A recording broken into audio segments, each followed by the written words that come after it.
그 길을 걷는 교회 8월 20일 주일 예배 말씀을 따로 녹음을 하고 있습니다. 주일 예배 당시에 녹음이 잘 되지 않아서 제가 후에 녹음을 다시 한 것입니다. 설교를 듣지 못한 분들이 계시고 또 저희 교회의 사도행전 강해의 기록을 위해서 제가 다시 녹음을 하고 있습니다. 오늘 주님께서 우리들에게 주신 말씀은 사도행전 14장 20절부터 28절까지의 말씀입니다. 제가 봉독해 드리겠습니다. 제자들이 둘러섰을 때에 바울이 일어나 그 성에 들어갔다가 이튿날 바나바와 함께 더베로 가서 복음을 그 성에서 전하여 많은 사람을 제자로 삼고 루스드라와 이고니온과 안디옥으로 돌아가서 제자들의 마음을 굳게 하여 이 믿음에 머물러 있으라 권하고, 또 우리가 하나님의 나라에 들어가려면 많은 환난을 겪어야 할 것이라 하고, 각 교회에서 장로들을 택하여 금식 기도하며 그들이 믿는 주께 그들을 위탁하고, 비시디아 가운데로 지나가서 밤빌리아에 이르러 말씀을 버가에서 전하고 아탈리아로 내려가서 거기서 배 타고 안디옥에 이르니, 이곳은 두 사도가 이룬 그 일을 위하여 전에 하나님의 은혜에 부탁하던 곳이라. 그들이 이르러 교회를 모아 하나님이 함께 행하신 모든 일과 이방인들에게 믿음의 문을 여신 것을 보고하고 제자들과 함께 오래 있으니라. 오늘 말씀은 제가 그 스토리를 여러분들에게 먼저 알려드리면, 바울과 바나바의 제1차 선교 여행이 끝나는 이야기입니다. 바울은 루스드라에서 돌에 맞게 되었습니다. 바울이 돌에 맞아 쓰러지자 사람들은 그가 죽은 줄로 알고 성문 밖으로 내던졌습니다. 그리고 제자들은 성 밖에서 바울을 둘러쌌습니다. 아마도 그 제자들 중에 한 명은 디모데였을 것입니다. 왜냐하면 디모데의 고향이 루스드라이고, 역사적인 순서로 볼 때 이때 디모데가 바울의 설교를 듣고 회심했을 가능성이 매우 높기 때문입니다. 아마 그들은 바울이 죽은 것을 확인한다면 장례를 치르기 위해서 그의 곁에 둘러섰을 것입니다. 그런데 바울은 죽지 않고 일어났습니다.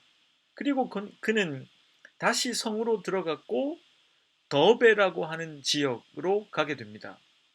이 더베라고 하는 지역은 루스드라에서 27km 떨어진 곳인데, 그곳이 바로 1차 선교 여행의 마지막 지점이었습니다. 바울은 그곳에서 복음을 전했는데 그 마지막 선교의 사역은 성공적이었습니다. 많은 사람들이 제자가 되었고 주의 복음을 믿게 되었습니다. 바울과 바나바는 더베에서의 복음 사역을 끝으로 다시 시리아의 안디옥, 그러니까 출발했던 수리아의 안디옥으로 돌아오게 되는데요. 그들이 이 시리아의 안티옥으로 돌아오는 그 여정을 누가는 자세하게 기록하고 있습니다. 그 여정을 보면 사실 더베라고 하는 지역은요, 육로를 통해서 수리아의 안디옥으로 가면 더 가까운 길일 수 있는데, 바울과 바나바는 일부러 왔던 곳을 역순으로 되돌아가게 됩니다. 그러니까 더베에서 루스드라로, 루스드라에서 이고니온으로, 이고니안에서 비시디아 안티옥으로 가게 됩니다.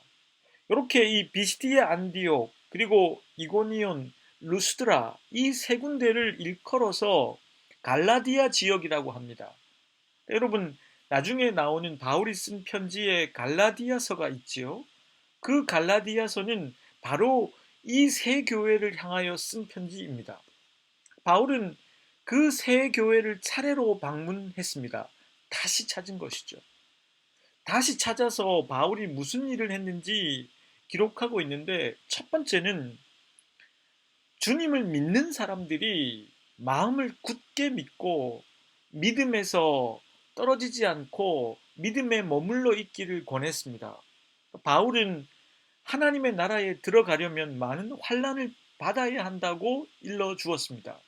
그리고 바울은 신중하게 금식 기도하면서 장로들을 세웠고, 그 장로들을 그들이 믿는 주님께 맡기고 떠나게 되었습니다. 바울은 그렇게 갈라디아 지역을 떠나서 다시 밤빌리아에 있는 버가로 오게 됩니다. 여러분, 버가는 기억하시겠지만 1차 선교 여행에서 마가 요한이 돌아가 버렸던 곳입니다. 그곳에서는 복음을 전했다는 기록은 없었습니다. 돌아가는 길에 바울은 그곳에서 주의 복음을 버가에서도 전하게 됩니다. 그리고 그는 버가에서 항구인 아탈리아 지역으로 가서 그곳에서 배를 타고 키프로스 섬을 통과하진 않고요. 바로 수리아의 안디옥, 그러니까 시리아의 안디옥에 도착하게 됩니다. 그곳은 바울이 출발할 때 하나님의 은혜에 이 여정을 맡겼던 곳이라고 기록합니다. 도착해서 그는 하나님이 선교지에서 어떤 은혜를 베풀고 선교 일을 하셨는지를 소개하게 됩니다. 그런 다음 그는 이방인에게도 복음을 전하게 하셨다는 사실을 밝히게 됩니다. 오랫동안 바울은 그곳에 머물러 있게 되었는데요. 아마도 바울은 그곳에서 충분히 휴식을 취해야 했을 것입니다. 뿐만 아니라 선교의 여정을 되돌아보며 선교 보고를 한 뒤에 다음의 선교 여행을 위해 어떤 일들을 해야 할지를 모색하는 시간을 그가 보냈을 것입니다. 여기까지가 오늘 나오는 말씀의 이야기인데요. 저는 이 말씀을 여러분들과 그 뜻을 찾아가면서 첫 번째로 여러분들과 나누고 싶은 것이 있었습니다. 그것은 무엇이냐? 바울이 왜 하필 수리아의 안디옥, 그러니까 시리아의 안티옥 선교 여행을 출발했던 그곳으로 돌아가는 그 길에서 왜 위험한 길로 되돌아갔느냐 하는 것입니다. 자, 이 질문은 조금 더 구체적으로 살펴보면 더욱더 그 질문을 던질 수밖에 없는데요. 왜냐하면 바울의 위험은 이 갈라디아라고 불리는 지역 세 군데를 거치면서 점점 더 위협이 거세지거든요.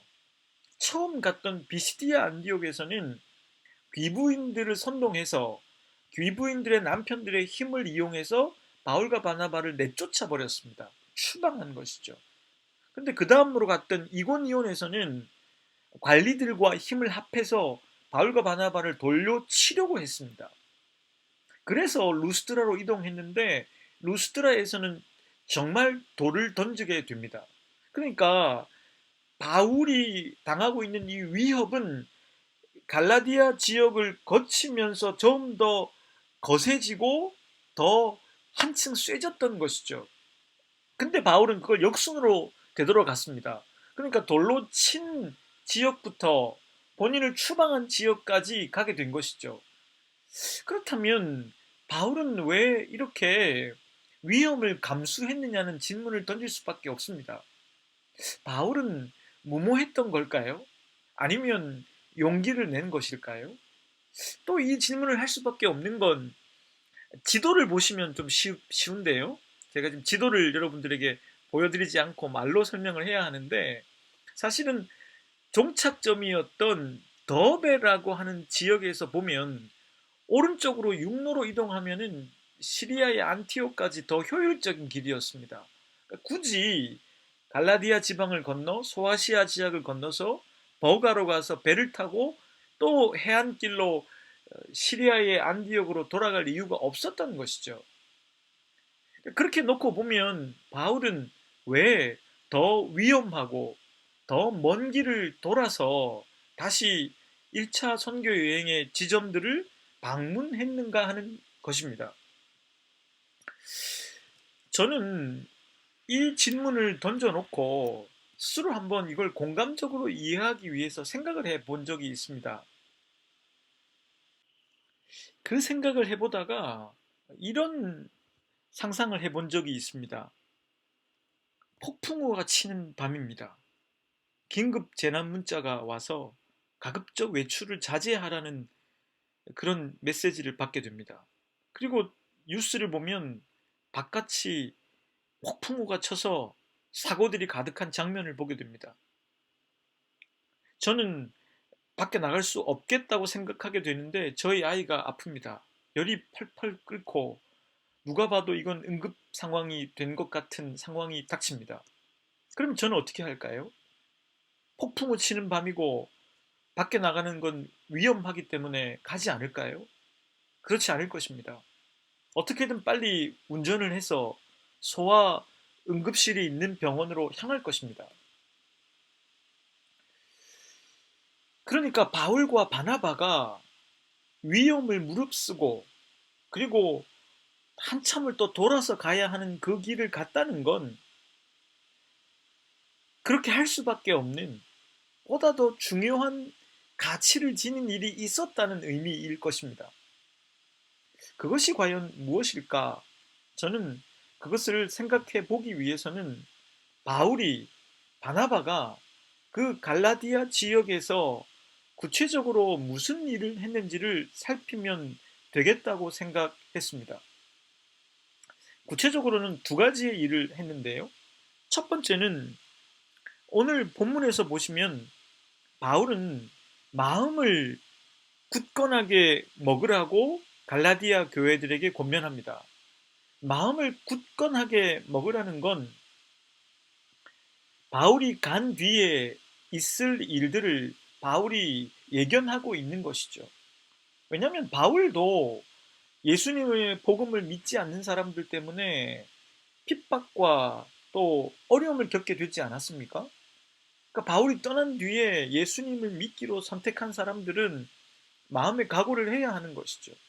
그리고 바울은 그런 그들에게 믿음을 유지하라고, 믿음 가운데 머물러 있으라고 권면합니다.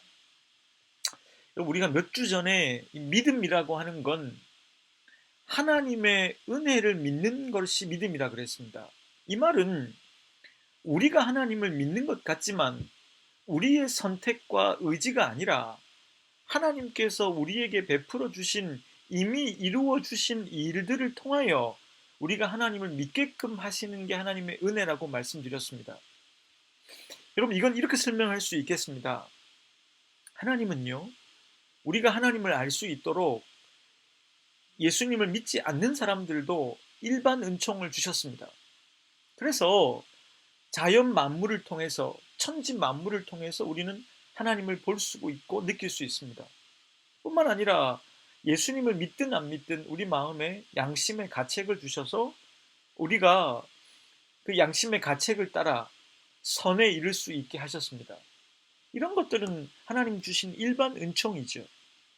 그런데 일반 은총을 넘어서서 주를 믿기로 결심한 자들에게는 특별 은총 주셨는데 특별 계시가 있습니다.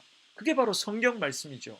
하나님 말씀을 통해서 우리가 믿음을 고백하면 더욱더 주님을 알 수 있는 성경 말씀을 주신 것이죠.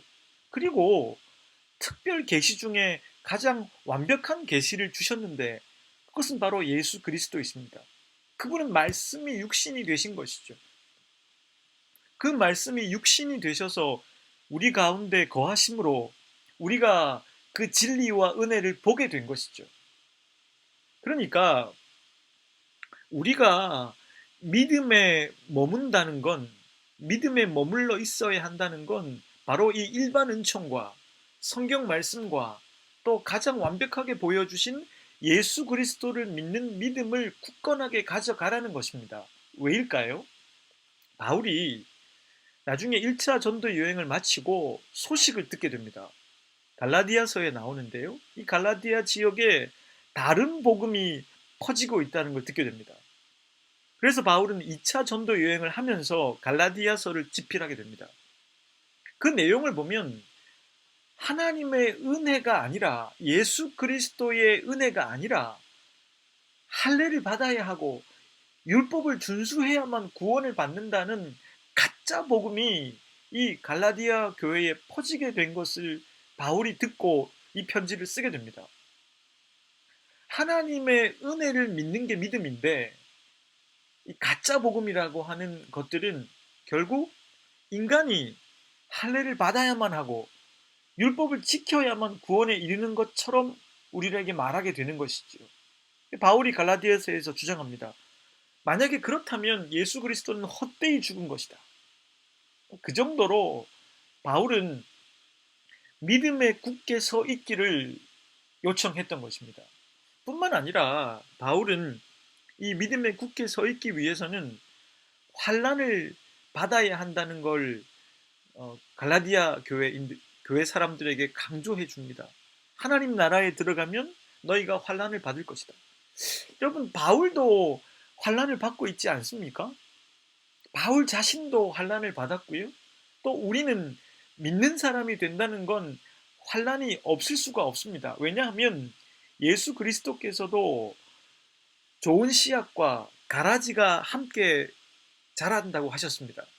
근데 그 가라지를 뽑아버릴까요? 라고 질문하니까 뽑지 말라고 하셨습니다. 왜냐하면 가라지를 뽑다가 좋은 씨앗마저 뽑게 될 수 있기 때문이죠. 나중에 추수 때에 확인하게 될 것이라고 하셨습니다. 그 말은 우리가 이 세상을 살아가는 동안에는 하나님의 나라를 믿고 하나님 안에 사는 사람과 그것을 거부하는 사람들이 공존할 수밖에 없다는 뜻입니다. 아니, 어쩌면 하나님의 나라를 믿지 않고 자기 욕망과 욕심을 따라 자기 자신으로만 살아가는 사람이 더욱더 이 세상에 힘을 갖고 있는 것처럼 느껴질 때도 있습니다. 그렇기 때문에 우리는 그 힘이 이 세상 안에서는 작용하도록 하신 하나님의 섭리가 있기 때문에 믿는 사람들은 환난을 당할 수 있게 되는 것이죠. 바울은 이와 같은 논지에서 갈라디아 교인들이 마음을 굳게 해서 믿음에 머물기를 권면했습니다. 다른 복음이 들어온다고 해도, 환난을 당한다고 해도 주님의 완벽한 계시로 주신 예수 그리스도 안에 믿음을 굳건히 가져가라고 권면한 것입니다. 두 번째로 바울이 한 일은요, 장로를 세우는 것이었습니다. 당시에 이 갈라디아에는 교회가 생기고 있었습니다. 교회라고 하는 건 사람들의 모임을 뜻하겠죠? 사람들의 모임은 있었다는 거예요. 왜냐하면 믿는 사람들이 있었으니까. 근데 그들을 위해서 장로를 세웠다는 건 어떤 의미일까요? 이렇게 이해할 수 있습니다. 바울이 말씀을 전하고 복음을 전한 건 단회적인 사건이었습니다. 그건 지속성이 없습니다. 한 번의 집회를 통해서 많은 사람들이 은혜를 입고 예수 그리스도를 향한 마음을 갖게 된 것이죠. 근데 바울은 그런 그들이 지속적으로 교회를 통해서, 지도자들을 통해서 믿음에 머물러 있기를 권면하고 있는 것입니다. 그래서 그는 장로를 신중하게 세운 것이죠. 여러분, 우리가 교회를 다니고 함께 공동체를 이룬다는 건 어떤 의미가 있습니까? 바로 이러한 의미가 있는 것이죠. 단순히 목회자의 설교만이 아니라 함께 공동체를 이루는 형제 자매들의 모습을 보며 우리는 서로에게 배우게 되어 있습니다. 그리고 혼자서는 할 수 없는 믿음을 하나님 앞에 굳건하게 가져가는 이 일을 그 교회 안에서 할 수 있게 되는 것입니다. 점점 더 세상의 힘이 세어져서 믿는 우리들을 환난으로 인도하고 또 다른 복음이 우리에게 오는 세상이 된다고 해도 우리가 교회라고 하는 울타리 안에서 믿음의 스승들과 또 함께 믿는 형제 자매들을 통해 서로에게 선한 영향력을 줄 때 교회는 믿음에 머무르게 할 수 있다는 것입니다. 제가 오늘 말씀을 읽다가 형광펜으로 꼭 긋고 싶은 부분이 있었습니다. 그 말씀은 장로를 세운 뒤에 바울이 이렇게 했다는 것입니다.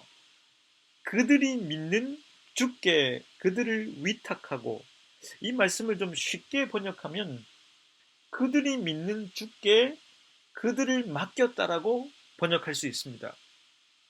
바울은요, 장로들을 세워서 그들에게 안수 기도를 했을 것입니다.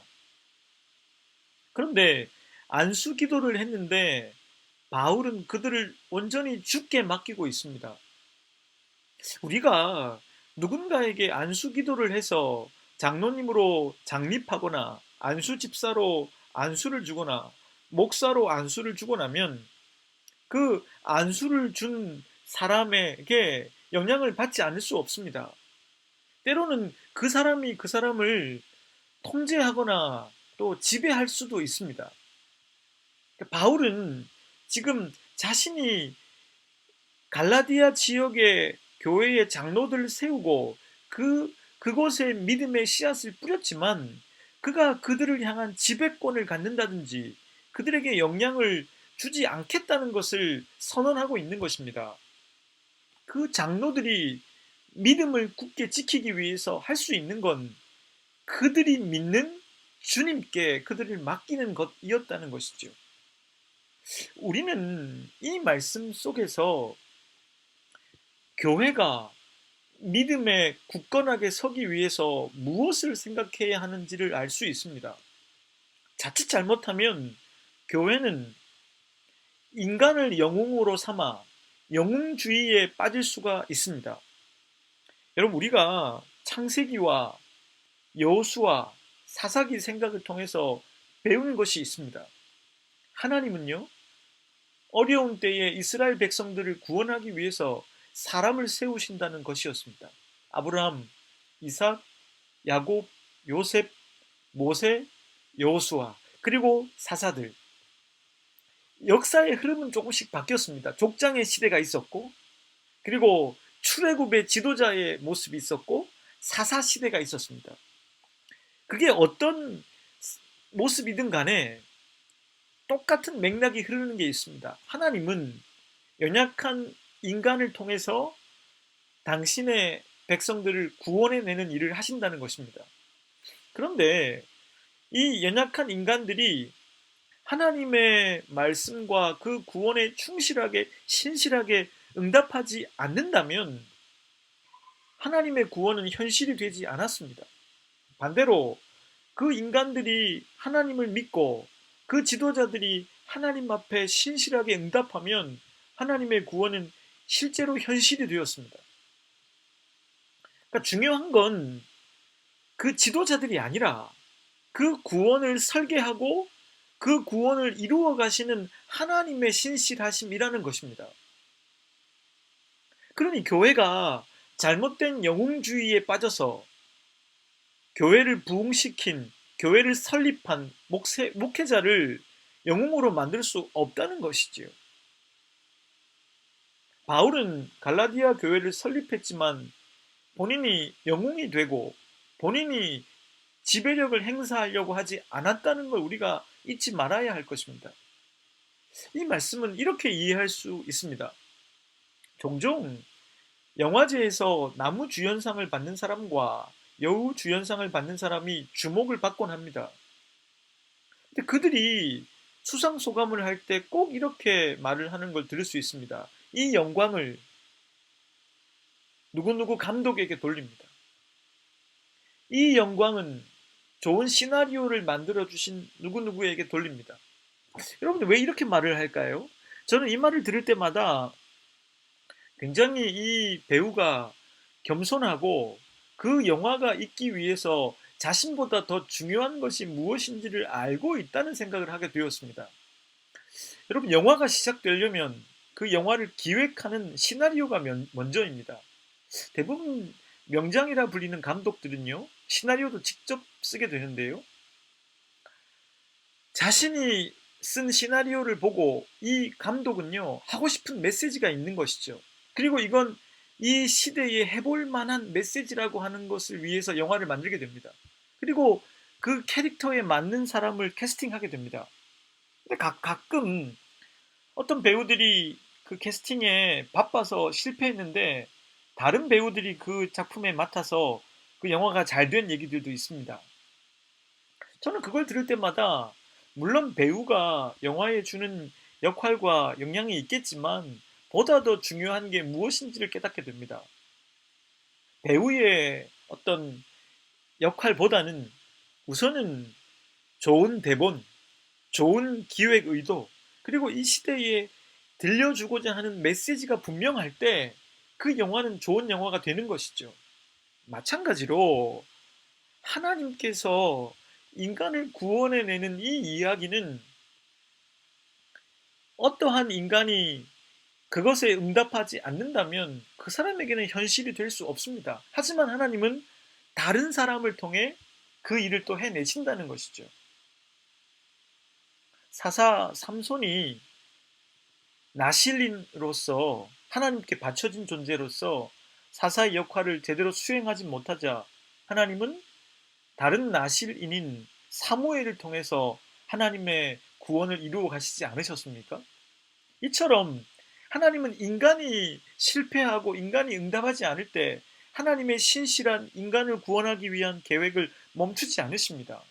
그러니 인간이 영웅이 되고 인간이 히어로가 되어서 다른 인간들 앞에서 지배력을 행사하고 또 지나치게 영웅 대접을 받는 걸 과연 하나님이 기뻐하시겠습니까? 그런 교회는 믿음에 머무르기가 쉽지 않을 것입니다. 그러니 바울이 위험을 무릅쓰고 또 빠른 길을 마다하고 다시 왔던 1차 선교 여행의 지점들을 다시 방문했던 까닭이 무엇인지 우리는 알게 됩니다. 그것은 바로 주님을 믿기 시작한 제자들에게 믿음을 갖는 게 어려운데 그 믿음을 갖게 되기 시작한 자들이 앞으로 다가올 다른 복음과 또 믿는 것 때문에 당하게 될 환난 속에서도 자신들에게 주신 그 교회 공동체를 통하여서 또 그 교회 지도자들이 영웅 대접받는 게 아니라 하나님께 주님을 믿는 사람들이 되어 그들을 통하여서 그들이 온전히 믿음에 견고하게 서 있기를 바랬던 것입니다.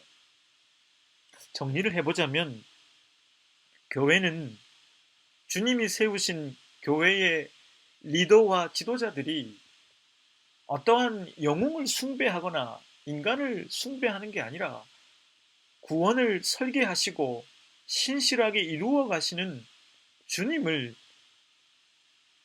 믿고 의지하는 곳이어야 합니다.